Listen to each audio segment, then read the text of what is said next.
भगवान श्री राम अपने बाल रूप में विराजमान होंगे और अपने भक्तों को दर्शन देंगे। अभी मिश्री लाल जी ने जैसा कहा कि हर व्यक्ति अपने हर एक शब्द में, हर सेंटेंस में राम का उच्चारण जरूर करता है, तो उसी राम का उच्चारण अभी अंदर भी चल रहा है, तो हम उसकी दर्शन करते हैं, आपको लेके चलते हैं। ये मिश्री लाल जी का घर है और जॉनी भैया यहाँ मौजूद हैं। जॉनी भैया, कैसा लग रहा है? बढ़िया, बहुत सुंदर।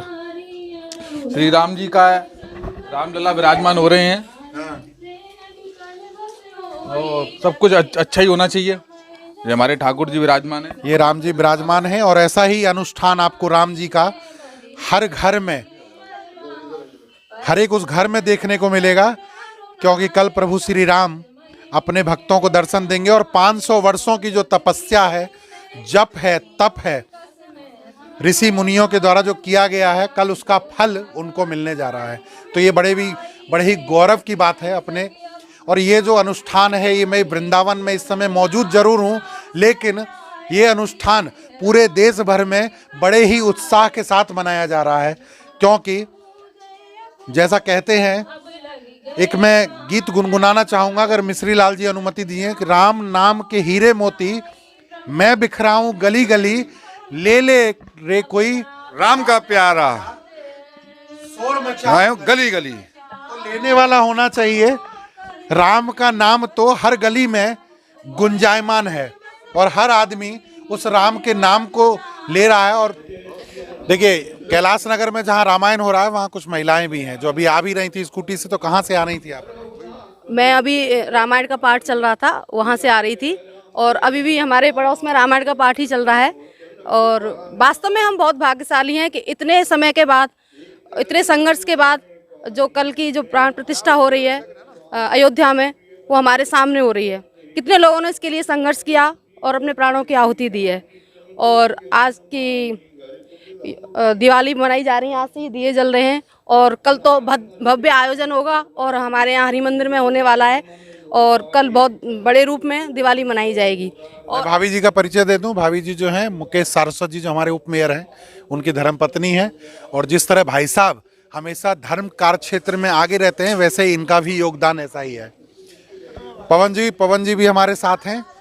पवन जी, कल बहुत बड़ा अनुष्ठान है और बहुत 500 वर्षों के बाद ये मौका मिला है। सबकी प्रतीक्षा जो है कर रहे थे, वो पूर्ण हो गई। देखिए, हम सभी बहुत सौभाग्यशाली हैं कि हमने इस जनरेशन में पैदा हुए हैं कि हम अपनी आँखों से साक्षात रूप से भगवान श्री राम की मूर्ति की प्राण प्रतिष्ठा को अपनी आँखों से देख रहे हैं। और हम लोगों के अंदर, वह सभी लोग जो युवा हैं, वो उनके अंदर एक जिज्ञासा पैदा हो रही है कि श्री राम की जीवन शैली को हम पढ़ें और उनकी जीवन शैली को पढ़ के उनके जो आदर्श थे, उनके आदर्शों पर चलें। तो आज ही मुझे नहीं लगता है कि वृंदावन मथुरा में ऐसा कोई भी व्यक्ति होगा जिसने कहीं न कहीं राम जी की शोभा यात्रा में सहभागिता ना करी हो। कहीं अखंड रामायण का पाठ हो रहा है, कहीं सुंदरकांड का पाठ हो रहा है। अब जहाँ जहाँ अखंड रामायण का है, तो अभी देखिए कैलाश नगर में अखंड रामायण का पाठ चालू हो गए हैं। मेरी अभी सूची में करीब 8-10 जगह हो रहा है। अभी मैं 2-4 जगह जाऊँगा वहाँ पे। तो बड़ी भव्यता और दिव्यता से हर घर रामायण, हर घर दीपावली का जैसे उत्सव बनता है, ऐसे ही 22 तारीख को दीपावली मनाई जा रही है। आदित्य जी, क्या बोलना चाहेंगे? जी, इसमें तो कोई संशय ही नहीं है एक बात कहने में कि हम बहुत ज़्यादा सौभाग्यशाली हैं जो अपनी आंखों से इस मंदिर को बनते हुए देख रहे हैं। और विशेष हर्ष की बात ये है कि भारत का प्रतिनिधित्व करने वाला हमें एक ऐसा व्यक्ति मिला है जो हमारे धर्म को लेकर विशेष रूप से विचाराधीन है, जो हम लोगों के पंथ को और धर्म को लेकर चल रहे हैं। तो मैं माननीय प्रधानमंत्री जी की विशेष रूप से तारीफ़ करता हूं और उनको बड़ा ऐसा मानता हूं कि हाँ, कोई आया असल में प्रधानमंत्री जिसने अपने जो मैनिफेस्टो में कहा वो किया। क्योंकि आज तक जितनी भी सरकारें आई, उन्होंने मैनिफेस्टो में लिखा जरूर लेकिन किया कुछ नहीं। उसके विरुद्ध में अपने वकील और लगा दिए, सुप्रीम कोर्ट में वो तक लगा दी, दाखिल की उन्होंने, उसके विरुद्ध कई वकील भी खड़े किए। तो विशेष रूप से ये है कि इस समय हम 14 तारीख से 21 तारीख तक प्रधानमंत्री जी के द्वारा एक सेवा पखवाड़ा चलाया गया स्वच्छता अभियान का, उसमें हम विशेष रूप से सम्मिलित रहे जगह जगह। और आज भी हमने कई मंदिरों में जाके साफ़ सफाई की और कल भी इसी प्रकार से हम करेंगे। और हम स्वयं भी कई एक दो जगह पे सुंदरकांड का पाठ भी करवा रहे हैं, वहाँ विशेष रूप से प्रसाद की भी का वितरण करवाएंगे। बस यही है, आप सभी लोगों को मैं बहुत बहुत शुभकामनाएं देता हूं। कल हमारे प्रभु श्री राम अपनी वास्तविक जगह पे पधार रहे हैं। धन्यवाद। शर्मा जी हमारे साथ हैं जो अनुष्ठान करा रहे हैं आज रामायण का। कल तो मदन मोहन शर्मा जी मिश्री लाल, तो कैसे मन बना ये कार्यक्रम का? मन की तो बात यह है नहीं, किसी के करने से न करने से कोई फर्क नहीं पड़ता। ये तो एक आदमी की मन की स्वेच्छा होती है। और आज हमारा परम सौभाग्य, कितने हमारे पूर्व जन्मों का आज हमें ये हमारे कोई बहुत पुण्य थे जो हमें आज ये सौभाग्य मिला कि हमारी जो सनातन संस्कृति, जो हमारे आराध्य, जो हमारे जन्म से लेकर के मृत्यु तक बच्चे को राम बोलना, अभिवादन में राम राम, कोई आदमी परेशान तो हे राम, कोई दुर्घटना तो हाय राम, समझे, मर जाए तो राम राम सत्य है। जो राम हमारी सांसों में, हमारी ज़िंदगी में बसा हुआ हो, वो आराध्य हमारे आज हमारे 500 साढ़े 500 साल के इंतज़ार के बाद जिन आतताइयों ने हमारी सनातन संस्कृति को ख़त्म करके और जिस तरह से हमारे सनातन का विध्वंस करके, मंदिरों को विध्वंस करके और उनके ऊपर जबरन कब्जा किया, आज वो जगह अगर हमें मिल रही है तो इससे बड़े सौभाग्य की बात क्या होगी। वहाँ हमारे आराध्य का जो है कल प्राण प्रतिष्ठा उनकी होनी है।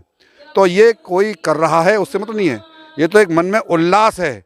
और जो आदमी हकीकत में हिंदू है या जीवात्मा है, जीवात्मा में आप चाहे पशु पक्षी समझ लो, जो भी हो, ये विशेषकर वृंदावन की नगरी, जहाँ की जब अपने चैतन्य महाप्रभु वृंदावन आए थे तो उनसे पूछा था, उन्होंने पूछा था कि वृंदावन कहाँ मिलेगा, तो बोले माधुर माधुर बांसुरी बाजे यही वृंदावन, जहाँ बंसी की मधुर सुनाई देती हो धुन, और उनके हरि कीर्तन से जब पशु पक्षी भी नृत्य करते हों, ऐसी जगह पर हम रहने वाले हमारा परम सौभाग्य। और इतने समय के बाद में अगर हमारे राम जी, हमारे आराध्य, जो हमारे जो मैंने बताया ना कि जिस तरह से मरने से, पैदा होने से लेकर के मरने तक जब राम चलते हैं, आज अगर उनका कल की तारीख में अगर वहाँ स्थापना हो रही है तो इससे बड़े सौभाग्य शायद मैं तो अपने जीवन में किसी का हो, कोई मान तो नहीं मानता, मैं तो अपने इतने सौभाग्य को कभी नहीं भूल सकता कि आज हमें ये दिन देखने को मिल रहा है। और जिस तरह से लोग जो विरोध कर रहे हैं, वो शायद या तो हिंदू ही नहीं है और या वो जीवात्मा है ही नहीं। जिस तरह से विरोध कर रहे हैं, जिस तरह से उस समय भी असुर हुआ करते थे, आज भी वही असुर मौजूद हैं जो सनातन का विरोध करते थे। भाई कलयुग में उसमें द्वापर में देखो, त्रेता में देखो, सतयुग में देखो, सब जगह हरि का विरोध असुरों ने किया। और आज जो विरोध कर रहे हैं उनको मैं असुर ही मानता हूँ। और जो विरोध कर रहे हैं कि साहब हमको निमंत्रण नहीं मिला, वो जाएंगे किस मुंह से वहाँ। आज हिंदू इतना जागृत हो चुका है और होना भी चाहिए कि बहुत समय से हमको ये बेवकूफ़ बनाया, उसका इतिहास, उसका इतिहास, जो हमारे असली इतिहास थे उनको हमारे दबा करके रखा गया। लेकिन जिनको जानते थे वो जानते थे। ये राजनीति अपनी जगह पे अलग है, लेकिन जिस तरह से आज कल का जो दिन हमें मिल रहा है वो हमारे परम सौभाग्य का है और इसको हमें मनाना चाहिए।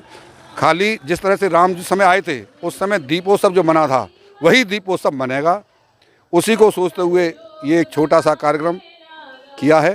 कल दीपोत्सव होगा, करीब 251 दीपोत्सव से हम करेंगे और आगे जैसी हरी इच्छा, जो राम जी की इच्छा हो वो चलेगा। ये गंगा प्रसाद शर्मा जी भी हमारे साथ मौजूद हैं। आप बुजुर्ग हैं, हम तो आपके बालक के समान हैं। जब हमने इतना राम का नाम सुना है तो आपने तो कई वर्षों से उस जो बलिदान है उसको देखा होगा, सुना होगा कि इस राम के इंतजार में सदियों बीत गए। हमने तो भैया राम जब हुआ था गोली कांड का भी हमने न्यूज़ देखी है और कर्फ्यू का भी बहुत माहौल देखा है राम नाम का लेना ही बड़ा दुर्भाग्य होता था भैया। और क्या कहते हैं, बड़े मुश्किल में परेशान थे सब। और अयोध्या में तो बिल्कुल एकदम मोदी जी ने और योगी जी ने ऐसा कर दिया कि विश्व में छा गया है। और बहुत शुभकामनाएं भैया हमारी तो। और सब जगह मोहल्ला में, मैं मथुरा में रहता हूँ, मथुरा में भी सब जगह मन्ना है और जन्मभूमि पर बहुत जोर का मन्ना है। यहाँ छोटा भाई है, ये मैं यहाँ आया हूँ जिसने अखंड पाठ रखा है राम जी के उपलक्ष्य में, तो यहाँ भी मैं थोड़ा सा सहभागिता कर रहा हूँ। और बड़ी शुभकामनाएं, सबको शुभकामनाएं भैया हमारी ओर से। और हर उस घर में आज रामायण का पाठ बैठा हुआ है और कल बड़े ही उत्साह के साथ इसको समापन भी किया जाएगा दीपों के साथ जलाकर। एक बार फिर जॉनी भैया, कल क्या क्या कार्यक्रम रखेंगे? कल श्री रामचरितमानस की पूर्णाहुति है, प्रसाद है और दीप प्रज्वलन है। दीप प्रज्वलित किए जाएंगे भगवान के और रामलीला का उत्सव मनाया जाएगा। वृंदावन में आज बहुत से दिन, मतलब कई दिनों से, मैंने कहूँ महीनों से, जब से डेट का निर्धारण हुआ है कि इस तिथि को राम जी अयोध्या में विराजमान होंगे, तब से लेके हर एक उस आश्रम में भंडारे चल रहे हैं, अनुष्ठान हो रहे हैं। और सप्ताह भर से अगर मैं बात करूं तो दीप आनंद उत्सव मनाया जा रहा है, रामोत्सव मनाया जा रहा है। आज वृंदावन में 501 राम के रूप में झांकी निकाली गई थी, जो बड़ा शोभनीय था, बड़ा अच्छा लग रहा वृंदावन के लिए बहुत शोभनीय था और वो बहुत सुंदर झांकी निकली। और इतने सारे राम, और रामलीला तो फिर आएंगे ही आएंगे और बहुत सुंदर लगा इसी झांकी को। गुरुजी हमारे आए हैं, शिशुपाल जी और हमारे साथ मौजूद हैं। राम नाम तो खैर उच्चारण से ही हमारे सारे पाप धुल जाते हैं। जैसे बोलता है कि राधा नाम का भी ले लो, अगर उच्चारण कर लो तो आपके सारे पाप धुल जाते हैं, वैसे ही आज राम का उच्चारण हम कर करके अपने पाप धोते हैं। आप तो खुद स्वयं भगवान श्री राम अपने अयोध्या में विराजमान हो रहे हैं, क्या बोलना चाहिए? राम जो आप नाम बता रहे हैं उसमें राधा और कृष्ण दोनों ही समाहित हैं, इसलिए राम और राधा और कृष्ण इनमें कोई अंतर ही नहीं है, ये दोनों एक ही हैं। और अयोध्या में कल हमारे राम अपने 550 वर्षों के बाद अपने मंदिर में, अपने स्थान पर गर्भगृह में पधारेंगे, तो पूरा देश हर्षोल्लास के साथ, आनंद के साथ उत्सव मना रहा है। दिवाली तो मनाएंगे ही मनाएंगे और घर में भी खीर पूड़ी, ठाकुर जी का भोग, ये सब लगने वाला है। तो कल का बहुत दिन हम सब के लिए बहुत शुभ है और हमारे जीवन का सबसे बड़ा दिन होगा ये। धन्यवाद। बिल्कुल, क्योंकि दिवाली का जो त्योहार है, कहते हैं कि दिवाली पे प्रभु श्री राम जब अयोध्या लौटे थे वनवास के बाद, तब उसको बड़े ही हर्षोल्लास के साथ मनाया जाता था। और कल 22 जनवरी भी इतिहास के पन्नों में लिखा जाएगा, क्योंकि कल भी इसको दिवाली का ही रूप दिया गया है, क्योंकि वैसे ही दीप जलाए जाएंगे जैसे प्रभु श्री राम 14 वर्ष के वनवास के बाद काट के आए थे अयोध्या में। और मैं आपको बताना चाहूँगा कि अपने सोशल मीडिया पे बहुत सारे वीडियो वायरल हो रहे हैं, जिसमें राम का पात्र निभाने वाले अरुण गोविल जी ये कहते हुए नजर आ रहे हैं कि मैं कल आ रहा हूँ, मैं जल्द आ रहा हूँ। और भगवान श्री राम के नारे के साथ ये पूरा वृंदावन जो इस समय गुंजायमान है, ये हमारे लिए बड़े सौभाग्य की बात है, क्योंकि कृष्ण की नगरी कहे जाने वाली वृंदावन आज श्री राम के नाम से गुंजायमान हो रही है। और कल उस राम के नाम से ही पूरे वृंदावन को जगमग भी किया जाएगा, उसका भी नज़ारा हम आपको कल अपने चैनल के माध्यम से दिखाएंगे। मुझे दीजिए इजाजत, मैं अपने सहयोगी हर्ष गोस्वामी के साथ आशुतोष शर्मा, वृंदावन से।